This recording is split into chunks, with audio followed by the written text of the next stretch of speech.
Life Management Science Labs would like to acknowledge that we live and produce this podcast on the traditional lands of the Wurundjeri people. We'd also like to acknowledge the traditional owners of the lands of our listeners and our international colleagues. We'd like to pay our respects to their elders, past, present, and emerging.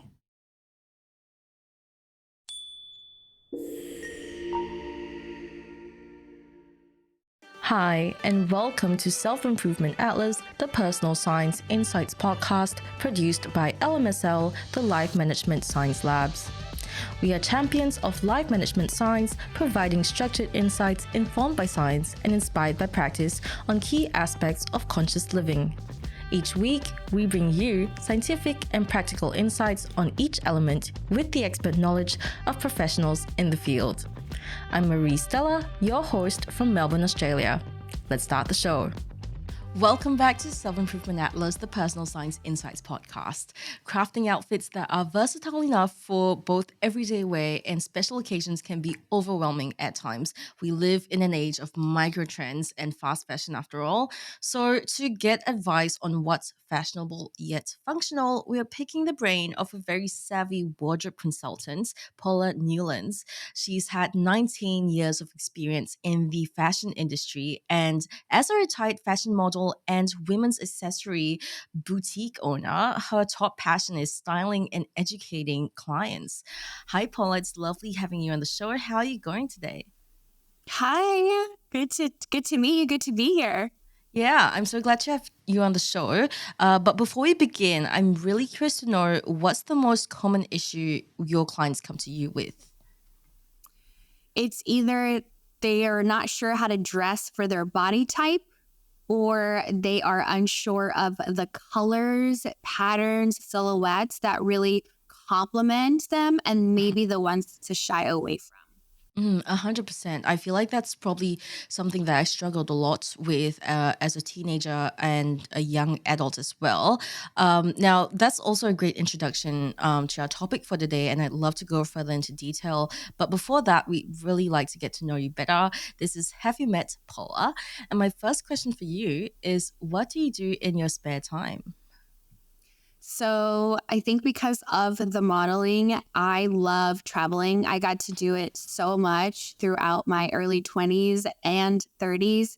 So when I am not working, which is all the time, is at least what it feels like when you're a business owner, I definitely like to just experience different cities, whether I'm just hopping in a car and checking out different areas of where I live in Dallas, or I'm hopping on a plane and getting away for the weekend. I love to travel. That's always number one on my list for sure. Do you have favorite sports that you've visited or any sports left on your bucket list? Oh my gosh. So Sydney's actually one of my favorite places that I've been. Yeah. Yes, I've been there multiple times.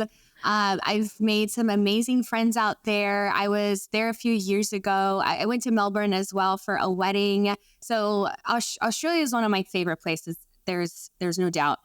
Barcelona, I really loved. I've been to that side of the world several times and never really explored other than like Australia. So on the bucket list is definitely Japan, Asia, Southeast Asia. Oh, Lots yeah. of different, just a lot of stuff I want to do Yeah. over there. So You're totally speaking my language. I embarrassingly enough, even though I live in Melbourne and have been for like the past 5 years, I've never visited Sydney. It's still on my bucket list just because it's so close by and it's kind of yes, like that one place you should just visit, right? yes.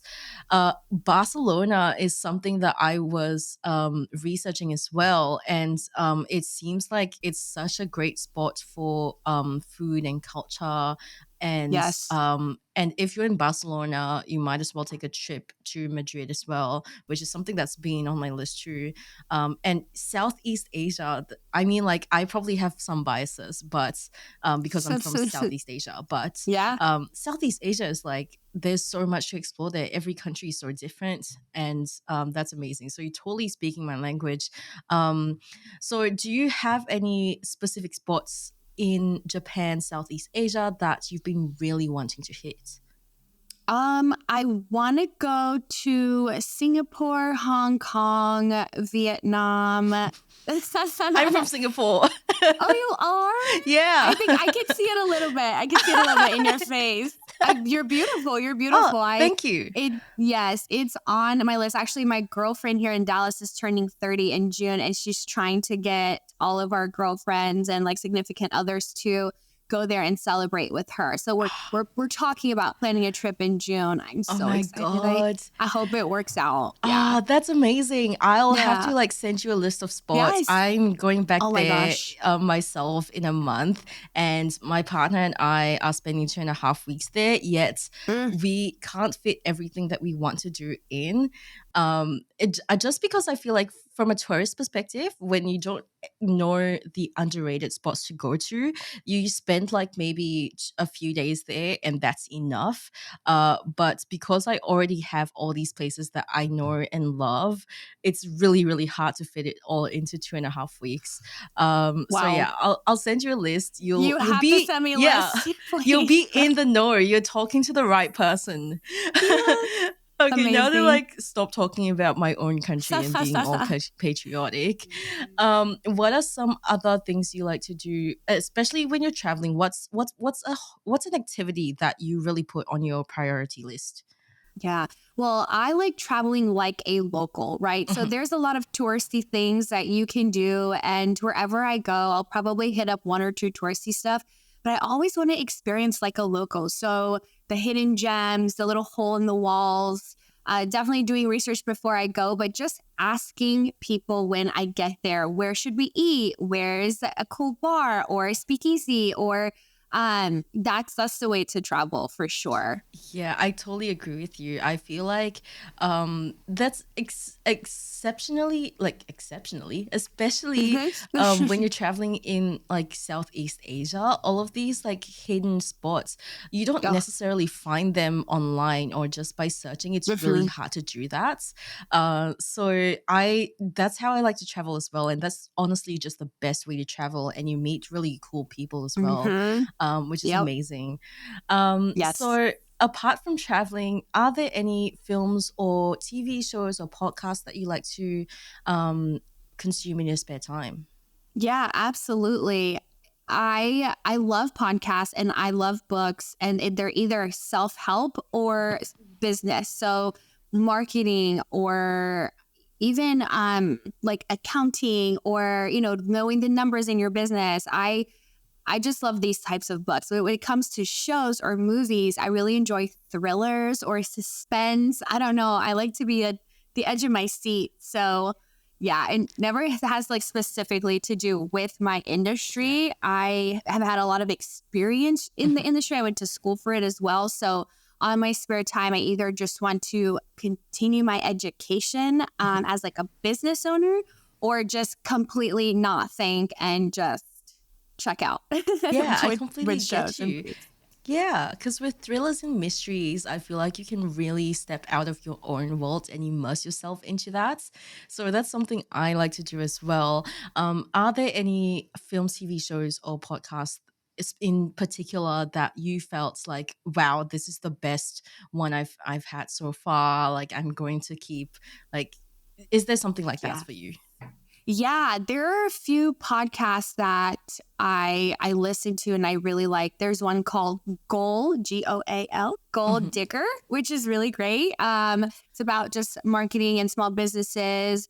Let me see what else. Oh, there was one called Quantum Revenue Expansion, which really focuses on like the numbers of your business. And for a TV show or movies, this one just keeps coming to mind because I feel it's hard to find a good show where you're just like, oh my gosh, Hmm. you can't stop watching it, right? Just like Yeah. next episode, next episode. And so it's actually in Spanish and it's called Palpito, which I Hmm. think in English translated to a broken heart or something like that. But it is a thriller and it is so good. I highly recommend watching it. 10 out of 10. 10 out of Okay, 10. that's Yeah. something I'll have to put on my watch list too then. Yes. So my last question for you before we end off this section Mhm. is there a role model that you've had in your life, either professionally or personally? So when I think of role models, I definitely think of anyone who has started a business from scratch and has turned it into something successful where, like the wheels just kind of spin themselves. Being a small business owner, it is so challenging at times. You are wearing all of the hats. And so I really admire anyone and everyone who has started from nothing and created something amazing, which is probably why I really enjoy like the business podcasts and self-help books. Yeah. Yeah, I totally understand that. I've owned a couple of small businesses in my life as well, and I know the struggle of wearing all the hats and not being able to like necessarily do them to maximum capacity, and yet finding it really difficult to outsource because you like the control and you like things done a certain way, and having to really fully trust someone in that specific role. It is really hard to come to, and to even get to that point is a bit of a struggle sometimes, and to Yeah. create a business that is so worthy of that success is just incredible to me. It always blows my Yeah. mind. So now we'll move on to the interview section, and our first question for you is, how would you define personal development? Okay. Well, I mean, personal development is really oh my gosh, am I blinking really on personal development? Just constantly improving yourself mentally, physically, spiritually, because they all align. As we get older, I think sometimes it's easy to maybe not want to work out because we're tired, we're exhausted from the day, but making it a routine, it sets you up for success. And constantly learning, whether it's yours art or again, just your business or what you're trying to grow and develop. I think personal develop is never ending. It's never ending. It should never be stagnant. You should constantly be, because you're constantly evolving as a human being. And that plays a huge role in style too, which I know we'll get into, but that's why sometimes clothes will just sit in the closet for years. You're like, oh, I'll get back to that. I'll wear that one day. It is so unlikely that you will wear that again one day because you have grown, you have evolved, and so has your mentality, your personal style, your likes, your dislikes. So personal development is so important. Oh yeah, for sure. And how do you think clothing relates to our personal growth? I mean, just how I mentioned a little bit ago, we're aging, right? I mean, every day we're getting a little bit older. We have birthdays. It's the course of life. It's natural. And as different things come and go in our lives, you get a new job, you get married, you have kids, you have a family, our bodies are changing, our interests are changing. And that really relates back to personal style, to fashion. As you grow, think about food. I'm sure there are things that you really enjoyed a few years ago. And now you're like, I don't know that I really like that much anymore. Now I kind of like this that I thought I didn't like. So just constantly evolving. Yeah, 100%. And I feel like sometimes, well, like it depends on every individual how much they think about their personal style and how much they want to put into that. But when it comes to people who develop their own personal style and are very passionate about that, a lot of the time, whatever like major life events that happen to you, um, your personal style kind of grows and evolves along with it, and it's very, very interesting to look at it. So personal growth and style just, it's just amazing how intertwined they are. But when it comes to clothing, what do you think defines fashion? What is fashionable and functional? So there is a difference between fashion and functional. When I think of fashion, I think of what you're seeing on the runway. To me, fashion is typically trends, and trends are fads. which means they're going to go away. But there's a way to incorporate what you see on the runway into functional everyday pieces. But what you're doing is you're taking certain silhouettes or certain details from what you're seeing on the runway to your everyday. So differentiating fashion and function to me are two different things. Functional is, to me, it's your capsule wardrobe. It's the foundation. It's making sure that you have your basics, your neutrals, because that's really what's going to help you maximize what's in your closet. A lot of times, especially women, because we like to shop and, we have certain styles that we gravitate towards. The reason why they're having a hard time putting outfits together is because of the functional pieces that are missing in their closet. And what are some key principles or guidelines that you can share with us that would help in creating those fashionable yet functional outfits? Yeah. So if you love fashion and you love trends and you want to incorporate them in your everyday wardrobe, take little bits and pieces from what you see and incorporate them. So, for example, jeans. Denim went from skinny jeans and then they, got a little wider to like a cigarette, and then they got to a straight, and then they got to a cropped. And I think last year a lot of people were saying skinny jeans are out. No, skinny jeans are not out because they're functional. Skinny jeans will always be in because in the fall, winter, when you don't want to wear leggings, right? Because like leggings are too casual, you want to be dressed up, and you can't.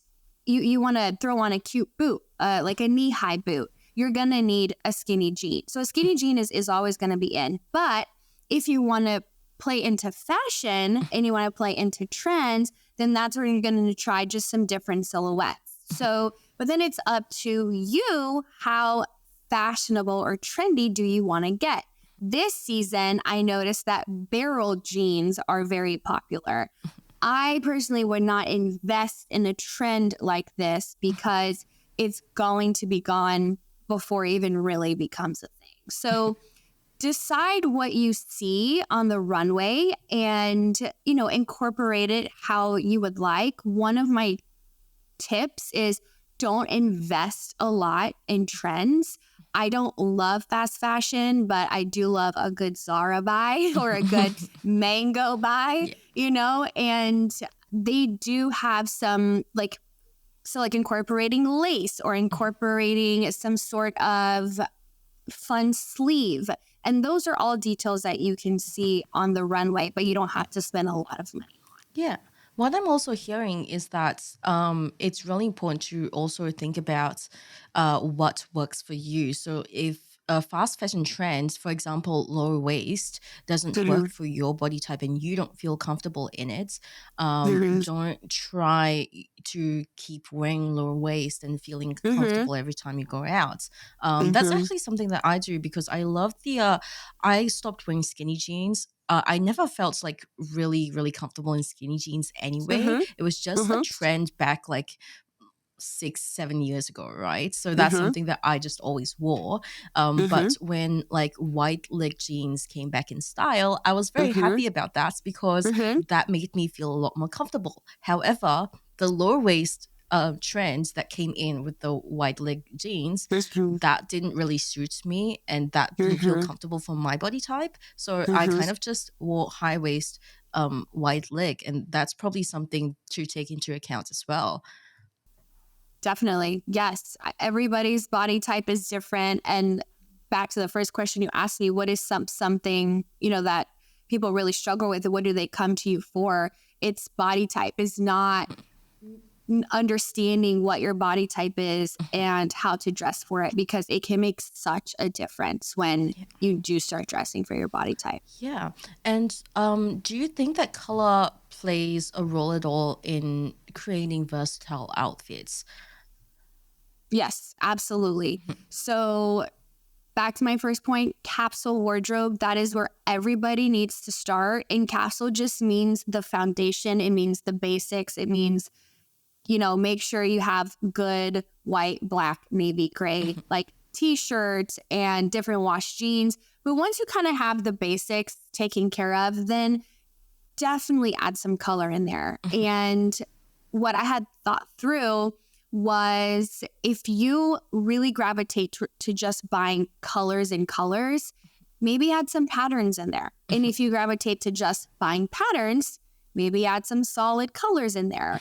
And knowing what colors flatter your complexion, your hair color, your eyes will completely change the dynamic of your appearance, of how you walk into a room.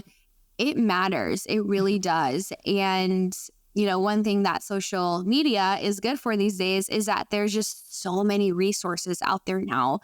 YouTube or, Instagram, there are like color experts out there. So I would definitely encourage everybody to either check out some YouTube videos or reach out to an expert and maybe give yourself a little gift, a little experience to really start, walking with a little bit more confidence. Yeah, I see a lot on social media now about color theory, color seasons, I think is what it's called. What do you think about that? Do you tend to go like apply color seasons to your work too? So because this is the only industry I've ever known, throughout my years of just experiences in like the different areas of fashion, it just comes naturally to me that I can see someone and just instantly know what colors flatter them or what colors they should shy away from. So That is so cool. It's great. I just had a client today and we had a shopping appointment here, and she was like, how do you do it? How did you know? And I'm like, I don't know. It just comes naturally to me. I just know it. That's a superpower. I love it. I'm so lucky to do what I love. But but back to your question, which actually I just forgot. What was it? Oh no. I think it was about had to do with color. No worries. We did go on a tangent there. But I believe it was something about how like our color season something that you apply to your work too. Yes. So for me, it comes naturally, but so I won't break it down for each client. I'm not going to hand them a pamphlet and be like, this is your color, this. Yeah. And there's always the exception to the rule. There is always an exception to the rule. So you don't have to stay in this box. But I think it's cool to have an idea of where you fall. And I think that's why it's cool that there are these seasonal experts, because they will dive into it. And it's just, like a different experience that you can kind of give yourself. Yeah, for sure. And I've seen all of these experiences, like these color season experiences on TikTok, like especially in Korea, they really give you the full treatment and, you kind of get what you're paying for. I mean, it kind of justifies the price, right? Of like you pay $100 or something like that. They give you all of these options and you don't have to do the further work of being like, okay, what lipstick should I wear now? They already give you recommendations. So that makes a lot of sense for that very niche service that they're providing. So my next question for you is, what advice do you have for making an outfit work for both casual to formal occasions? So, for example, going out during the day and dressing down, and then through the night dressing up. So versatility in an outfit, it really depends where you're coming from and where you're going, because going from casual to formal is a big jump. Formal to me means either a guy is in a suit and, a woman is like in a gown or in a cocktail dress.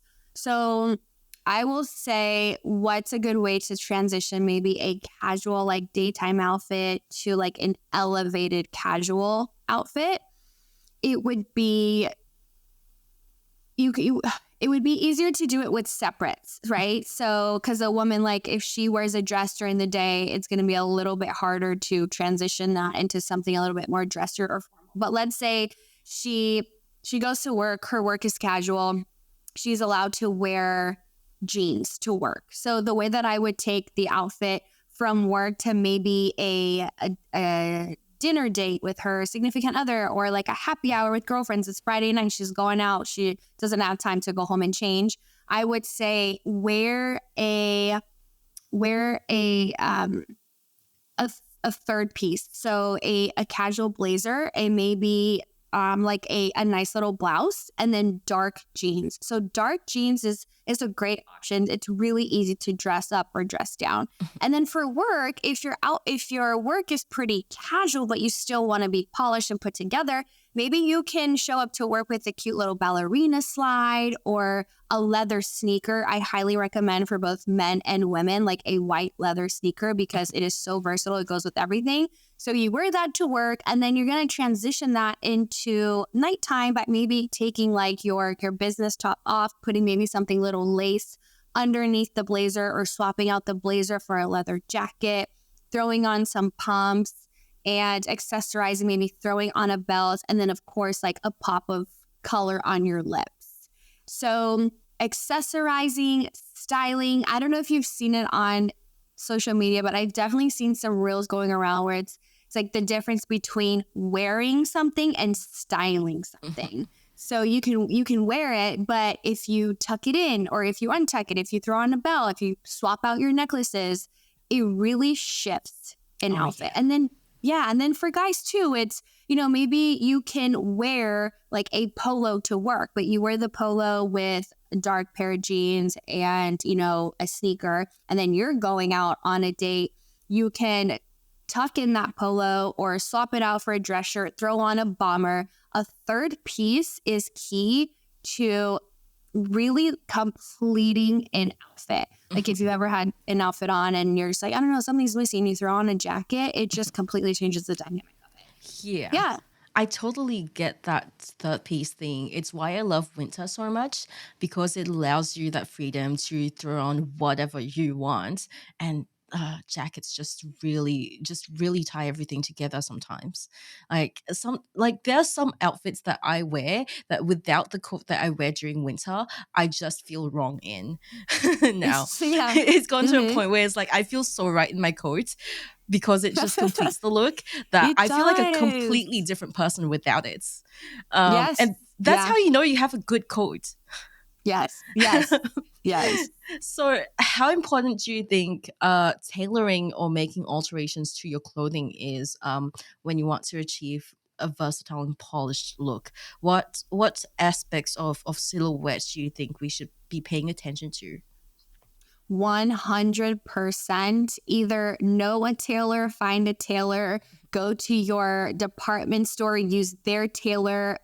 Having a tailor is key to having a functional wardrobe, because like you were saying, once you figure out how to dress for your body type, it will matter the length of the jeans. Like just cropping your jeans a little bit will usually like give you length, it'll make you look taller. Or if you put on a really cute dress and it's sitting like right at your knee, but if you just shorten it a few inches, it completely changes the dynamic of the dress. Or for guys, I have to say this is a pet peeve of mine, but you know what? You don't know what you don't know. You don't know what you don't know. A lot of guys will wear their blazers and the sleeve length will be like over their knuckle. And I'm just like, how do I approach him kindly? How do I tell him gently? So it should always be at the break of your wrist. Okay, break of your wrist. And then if you're like a fashion guy and you like to show a little bit of cuff, a little bit shorter than the break of your wrist. So a good tailor, boxy, take in the waist, even for guys like in a sport coat, if they button it and you pull it and you have a lot of room, it is way too boxy. Take it in through the sides. So 100% know a tailor, find a tailor. Yeah. Yes. I really need some tips on how to find a good tailor and what makes a good tailor, because right now I don't know any tailors in my life apart from Taylor Swift. And I really have been needing to find one because I thrift shop a lot. And with thrift shopping, there are so many things that like kind of look good on you, but the silhouette's not quite right, or like it's just a little bit off. So yeah, please share some tips if you do have them. Yeah, absolutely. So I was just looking for a tailor for my client yesterday, and I will say it's not easy. It is a little bit challenging because, you spend so much money on a garment that you love, and if they cut it too short, it's ruined, or if they take it in too much, it's ruined, because you can let it out, right? But you can't, or I'm sorry, you can shorten it, but you can't let it out. So my tips for finding a good tailor is Google, see kind of what's around your area, 100% check reviews, like check their reviews. And then if they're close enough, go in there, maybe have a conversation with them, like start with one garment, take in the garment, maybe not a very expensive garment, see what the turnaround time is, see how their communication is with you. If you are unsure or don't really have access to a tailor near you, then my second best option would be take it to a department store. I forget what the department stores are out there, but like we have Nordstrom here and Bloomingdale's. And so they have capable tailors there. They're constantly hemming and tweaking and taking in, letting out. So even if it's items that you own and it's not from the department store, they might charge you a little bit more, but it's usually not that much more. And that's at least a good place to start. And then maybe become friends with the tailors there, or say, hey, like, do you know a tailor that's like not in the department store and in the area? But those would be like my two best options. That's cool. I never knew that you could bring a garment to the department store and get it tailored there. Not something that would have ever crossed my mind. So thank you for sharing that. Yeah. So could you also offer some tips on mixing and matching clothing items to constantly create new and interesting looks, but maintaining that versatility as well? Yeah, absolutely. So my tip for really maximizing your wardrobe and, let's say, incorporating like patterns with solids, because I know that's something that a lot of people have trouble with, like wearing maybe a pattern skirt or a pattern pair of pants.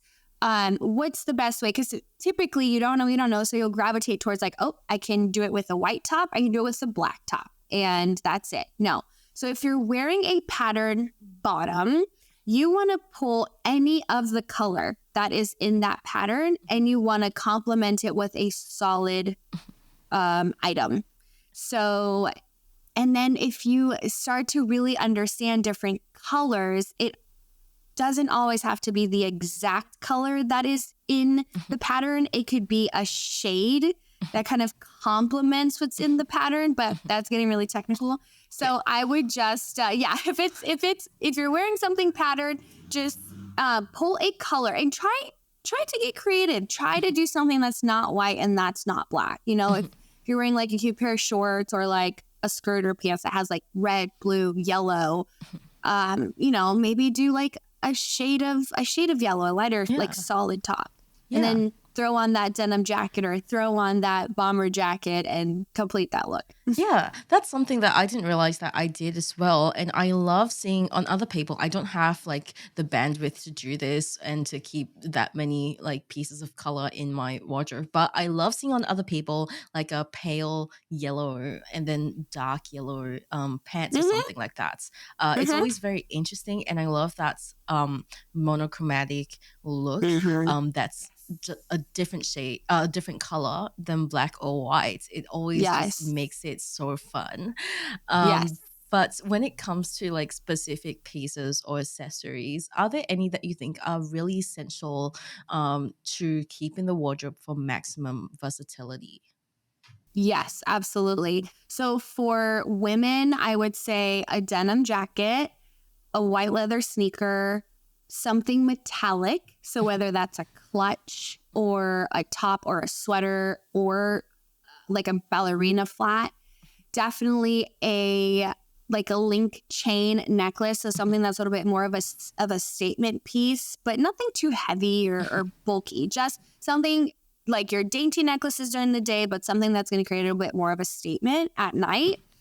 And for men, a bomber jacket. So not all guys are going to look good in a denim jacket, but all men will look good in a bomber jacket. So that is a staple. It doesn't matter if it's black, olive, or navy, but I would say start with one of those three. Definitely a dark pair of jeans, because that is the easiest way to dress up or dress down an outfit. And then also for men, a leather sneaker, whether it's a brown leather sneaker or a white leather sneaker, extremely versatile piece in the wardrobe. And then a white button down is just classic. Yeah, I noticed that metallic pieces really, really help to elevate an outfit as well. Do. They really have to take it from like, I'm going to the market, I'm walking on the street, to this is great for going to dinner, to a nice like semi-fancy restaurants even. And it, you know, instead of going with your tote bag that you bring to the grocery store, go with a purse that has some metallic elements on it, and immediately it looks like a whole different thing. So I completely agree with you there. My last question for you is, are there any tools or resources that like books, YouTube channels, or popular fashion figures that you can recommend looking to for further guidance on fashion? Yes, for sure. There is a website. There is a oh gosh, I don't remember what this question was. Okay, I just don't want to give the wrong information, but there is a website called We Wore What. WeWoreWhat.com. I know that one. Yes, I've heard of it. It's so good. Subscribe to their newsletter today. Yes, it's so good because they will give trends like all over the world, right? So, and then again, like how we kind of mentioned that before, take bits and pieces of like the elements of trends, and then they'll actually give you places where you can shop these, off the rack items. So I love that website so much. I get a lot of really good information there. And I would say just fashion bloggers, humble plug. Like I have my Style by Paula website and I share blogs there constantly, like giving tips for both men and women. Those two would probably be like my go-to. I just love that website. I get all of my information on there. That's amazing. Thank you so much for sharing that with us, and for the little plug too. We are really excited to see what's on your website. So now we're moving on to the practices and habits section. Our first question for you is, to ensure that creating versatile outfits is as easy as possible, what is a habit that you practice to consider whenever you consider adding something new to your wardrobe? Absolutely. When I am out shopping for myself, which is rare because I shop so much for other people that I get it out of my system. But when I am shopping for myself, I will put something on and I will say, do I love it? If I do not love it, like I cannot live without it, or if I know that I have something similar in my closet, I will not buy it. I do not buy on impulse. It is rare. I have to really love it and it has to make sense in my closet. And if you ask yourself that and you're honest with yourself every time you go to buy something, like, do I love it? And you're unsure, the answer is no. That is really smart. Something that I myself did was kind of just leave it in the checkout and kind of forget about it for a while. And if I'm still thinking about it after, or if I still feel the same way of like, I really, really want this, then I'm allowed to buy it. Or I'll just try and wait for a sale. And by that point, usually, the impulse, the impulse like urges would have worn off. So that's something that can probably coincide with that. But what are some challenges that come with doing this practice? Well, you have to be very honest with yourself. you have to be disciplined, right? To listen to the answer that you're giving yourself. If the answer is yes, if you put it on, you're like, no, this makes sense in my closet. I might have 2 other white button downs, but a white button down is a staple, and this one's different. Like it's the shape is different, or whatever the item may be. But what makes it challenging is you have to be honest with yourself. No one's going to make that decision for you, right? So. Yeah. I would say that's the most challenging part. Other times when you have, I don't want to say failed because that's a harsh word, but other times when you have just given in to the impulse. I'm sure. I can't think of one, but I've been better. I've been better as I age. As I age, I don't want to do fast fashion. I want quality over quantity. I don't want to consume a lot of things. And I also think it's important to do seasonal edits. If you do not like to get into your closet, hire somebody to come in and do it for you. But doing seasonal edits, and not even necessarily the season that you're in, but the season that's coming after. So, we're here in the US, we're getting into summer, spring. So we're like coming out of winter and like getting into spring, summer. So the weather is changing and I'm like, okay, is it time to like swap my closets out yet? Because got to keep things in, separate areas of the house. But when I start doing that swap, I will start taking inventory and start asking myself those harsh questions. Like, okay, I've had this dress for like 4 or 5 years. How many times have I worn it? Why haven't I worn it? And am I going to wear it? Do I need to keep it, or maybe I can try to resell it. Get some cash back, and then, purchase something else that's new that I love that will make sense with who I am today. Yeah, that's probably something that's really good to just for the sake of like organizing your home as well. And I do agree. I feel like it probably gets better with age. I myself am getting better with impulse purchases as I grow older, and I have other priorities in life and not just looking good or following trends. So it does probably get better as you get more self-reflective and as you mature a bit more as well. So thank you so much for sharing that with us. I really, really appreciate it. Now we're moving on to the open mic section, and this is your chance to talk about anything that you're passionate about. It doesn't have to be related to the topic. So the floor is yours. Please take it away. Oh my gosh. Okay, thank you. I don't know what else I would talk about. I live, breathe, and eat personal styling, but I love what I do. And I feel so lucky to be able to do what I love. And here in Dallas, I'm confident that like one of the reasons why I've been successful in the industry that I'm in is because I have a location where I have very seamless shopping appointments with my clients. And I'm also very intentional because, like I mentioned, I myself, as I'm getting older, I don't want to consume a bunch of things. So when I have a new client approach me, whether it's a man or a woman, and we have a consultation, I ask them, when was the last time that you took an edit of your closet? When was the last time that you really took inventory and you removed things that like outworn, outdated, just no longer make sense? And so, and I let them know, like, I'm very intentional. If you're coming to me for shopping, I still have to start in your closet, because in order for me to know what you need to fill those gaps and holes, I need to know what we're getting rid of. Yeah. And so I'll do an edit, and then the styling is actually my favorite part of my services, because I love getting creative with what people have. Like, it's so fun for me, right? Like, I see my clothes every day, but like, how do you see other people's clothes? Yeah. And so, so it's super fun for me. And then when it comes to the shopping, I'll do most of my shopping online, because better price points, I can find the sizes that I want. I can find the items that I'm looking for. Again, being very intentional. We're not running around town trying, because it is so exhausting. And then I just have everything shipped here, have the client meet me here, have a one-on-one experience, very seamless. And yeah, it's fun. It's very rewarding. I really love it. It does sound so fun, especially the part where you get to style your clients and you get to kind of analyze what their character or their personality is and translate that into fashion. It's almost like a language. It's an art.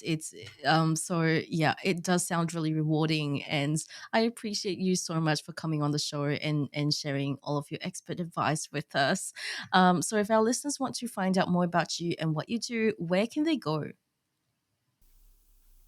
Yes. So I do have my website, styledbypaula.com, and I have my blog there with lots of great resources and information on personal style. I also started a community for my clients. So I was getting questions from all over, and I'm just like, we're just going to filter it. We're going to filter it through the website, but it's a really great platform. It's a forum where it's like, if you are thinking this question, you're probably not alone. So ask it in the forum. I'm answering questions. I'm creating curated boards. So if a client or anybody that's part of the community, if they're going on a trip or they have a last minute event, they can ask me, they can tell me what the event is or what the trip is. And I will actually curate style boards online for them.